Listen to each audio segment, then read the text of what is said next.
కీర్తనల గ్రంథము 16వ కీర్తన 8వ వచనము. సదాకాలము యెహోవా యందు నా గురి నిలుపుచున్నాను. ఆయన నా కుడి పార్శ్వమందు ఉన్నాడు గనుక నేను కదల్చబడను. ఇల్లరా, దేవుని వాగ్దాన వాక్యము. రాజైన దావీదు నిరంతరము తన గురిని తన దేవుడైన యెహోవా యందే నిలిపి ఉన్నాడు.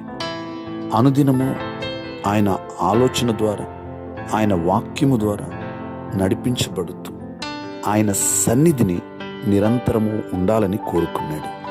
ఈ రోజున మన గురి మన ప్రభువు మీద, ఆయన వాక్యం మీద మనము నిలపగలిగినట్లయితే నిశ్చయముగా ఆయన మనతో ఉండి ఆయన సన్నిధిని మనకు తోడుగా ఉంచి ఆయన మన ప్రక్కనే ఉండి సమస్తమైన వాటిలో మనకు జయము అనుగ్రహించి వాడై ఉన్నాడు.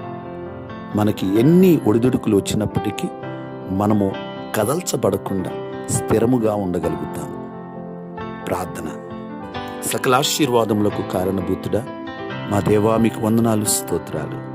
మీ వాగ్దాన వాక్యమును బట్టి వందనాలు ప్రభువా. మీ భక్తుడు ప్రభు అనేకమైన శ్రమలు వచ్చినప్పటికీ ప్రభు తను స్థిరంగా నిలబడగలిగాడు.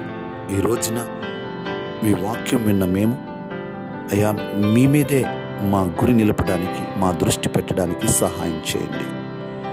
మీరు నిశ్చయముగా మాతో పాటు ఉన్నారు, మీ సన్నిధి మాతో ఉంచారు కాబట్టి మేము ఎటువంటి శ్రమలైనా మేము స్థిరంగా ఉండగలుగుతాము. అయ్యా, మీకు వందనాలు, స్తోత్రాలు.